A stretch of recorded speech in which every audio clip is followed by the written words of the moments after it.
Hare Krishna, all devotees. So, again, it is very nice to see all of you bright and ready this wonderful Tuesday morning.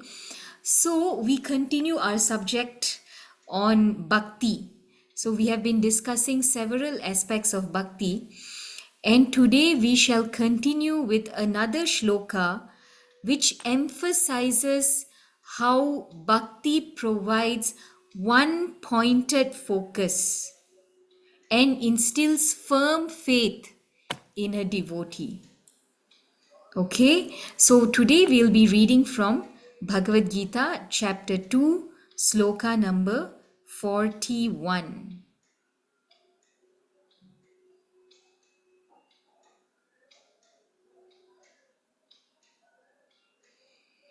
Om Namo Bhagavate Vasudevaya. Om Namo Bhagavate Vasudevaya. Om Namo Bhagavate Vasudevaya. Let us read the shloka. Vyavasayatmika buddhir. Vyavasayatmika buddhir.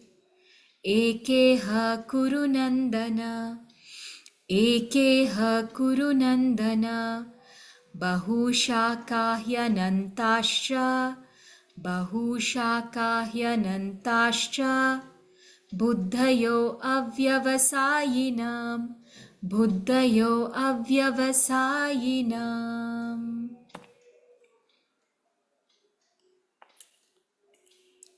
So, translation by His Divine Grace A.C. Bhaktivedanta Swami Srila Prabhupada.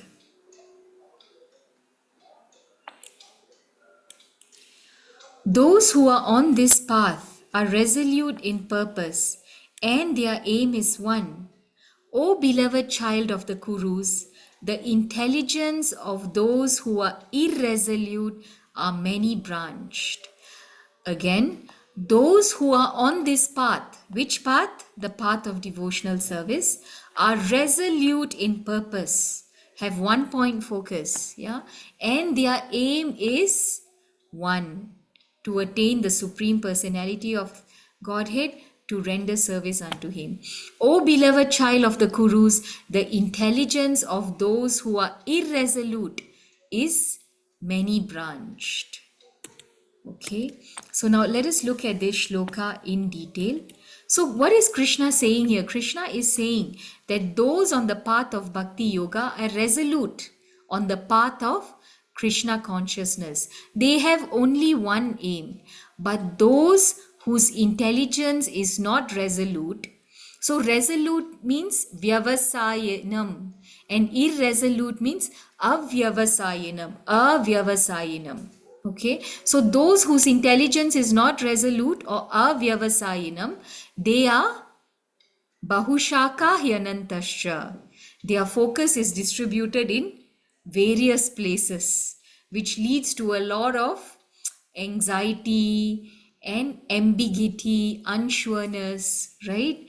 So, what is the true definition of vyavasayatmika buddhi or focused? It means being resolute in Krishna consciousness, having one aim, having full faith, full faith. Okay, and what is the definition of such faith? So we can see here that Srila Prabhupada gives an example or definition of strong faith here.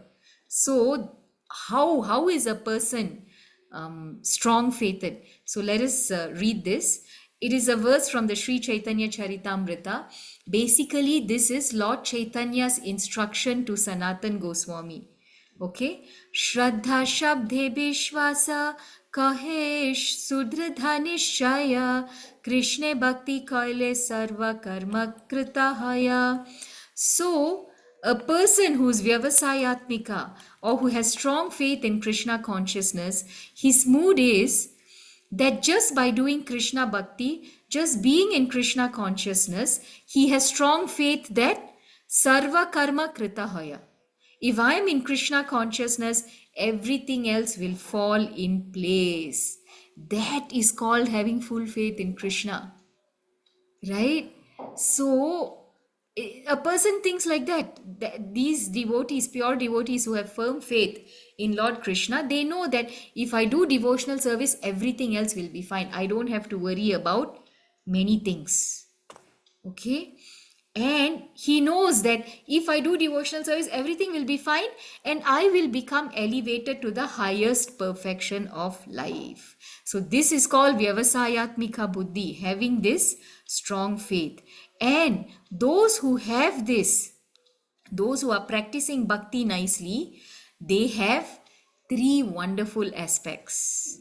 So, if we have this strong faith, what else do we have? Three aspects of this faith. There are three aspects of this faith. First is, such people are not obliged, not obligated to anyone in the world. Okay, a person who practices bhakti, who worships Krishna, is not obliged or obligated to anyone else, right? The Bhagavatam confirms this. There is a verse in the 11th canto. Some of you may have heard this many times in the classes. Okay, Devarshi Bhutaptan Rinam Pitrinam Na Kinkaro Nayam Rinicha Rajan. Right? So basically, the translation is that anyone who has taken shelter of the lotus feet of Mukunda are not obliged to the demigods, sages, general living entities, family members, humankind, or forefathers.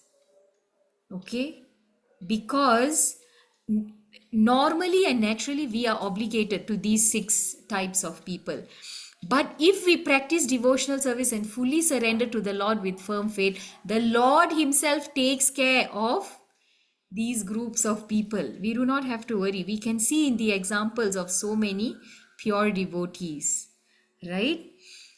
So that is one aspect. So we discussed, right? There are these people with strong faith. They have three aspects. One is they are not obliged to anyone. Second is they need not endeavor for fruitive results. Krishna provides everything. We can see how our spiritual masters, how many pure devotees, they are surrendered to the Lord and they need not go out and do some extra effort to derive fruitive results because Krishna takes care of them. Right? And number three, they are no longer subject to dualities of this world. They are not affected by the good or bad, happiness and distress, winter or summer, nothing. They become transcendental to all of them. Right? So three aspects of a person with strong faith. First, they are not obliged to anyone in the world. Second, they do not need to endeavor for fruitive results. And third, they are not affected by the dualities of this world. Wonderful, wonderful state of transcendence. We should aspire to reach this stage. It will take time though. It is not premature. So now the question is, how do they get this determination? How do we get there? Is it sentimental, emotional?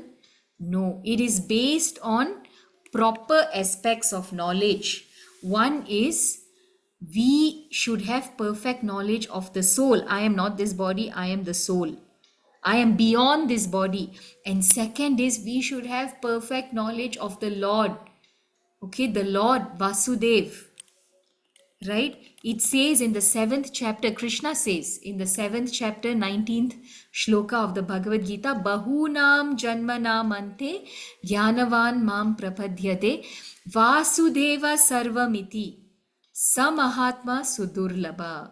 One who knows Vasudeva Sarvamiti, one who knows that Vasudev is the Lord of all that be, that Vasudev is everything. Vasudev is everything, the cause of all causes. Such a person is very rare. There are very few people like that who have this strong explicit faith, right? Such a person is very rare. So we should have perfect knowledge that we are beyond this body, and we should have perfect knowledge that the Lord is the cause of all causes. Okay? And so very few people. This is such a person is very rare. So who are these few people? Okay, who are these few people who are very rare? Right? We need to understand how to do bhakti and what is bhakti. Right? performing activities for the pleasure of Krishna. That is devotional service, not for our own sense gratification, right? And bhakti is actually the easiest way to attain perfection in this human form of life, right? By performing devotional service to the Lord. So here, Prabhupada mentions very, very nicely, right? How to do this bhakti? We should do it under the able guidance of the spiritual master, right? Why should we do it under the guidance of a spiritual master? So many of us, or some of us, may be singing this song every day. Srila Vishwanath Chakravarti Thakur has composed a very beautiful string of 8 verses called the Guru Ashtaka. Samsara Dhava Nalalida Loka. We sing it every morning during the morning, the first arti of the day. Srila Prabhupada recommends that we sing it. And the last verse, the 8th verse actually, not the last verse, there is a 9th verse which we don't usually sing, but the 8th verse says, Yasya prashadhat bhagavat prashadho, Yasya prashadhan nagatiku topi. Right? So, this song is basically glorifying the spiritual master. And what does this say? Yasya prashadhat bhagavat prashado. If I get the mercy of the spiritual master, what happens? I will get the mercy of Krishna. Yasya prashadhat bhagavat prashado. And if Guru is pleased, Krishna is pleased. If suppose I don't have the mercy of the spiritual master, then Krishna will not be pleased and will not accept what I do, the service that I do, right? So that's why it is important to practice devotional service under the guidance of a spiritual master, because we need to please the spiritual master and then Krishna will be pleased. Okay, so Prabhupada says here we should accept the instruction of the spiritual master as our mission in life. So basically, when we are practicing devotional service, one thing that will help us follow the instructions of the spiritual master as it is having one point focus, right? Being resolute in purpose. This is very, very important. In everything that we do, let us try to be resolute in purpose. We should have resolute determination to follow the instructions of the spiritual master and to practice devotional service. Right? We see this in the life of Srila Prabhupada. Okay, his spiritual master in Ulta Danga, one Ulta Danga junction in Kolkata, in a small, beautiful, quaint temple known as Bhakti Vinod Asan, Srila Prabhupada went there and he met his spiritual master for the very first time. And there, his spiritual master gave him the instruction to preach the message of Lord Chaitanya to the English speaking world. Right? And Srila Prabhupada, what did he do? He spent his whole life preparing for that.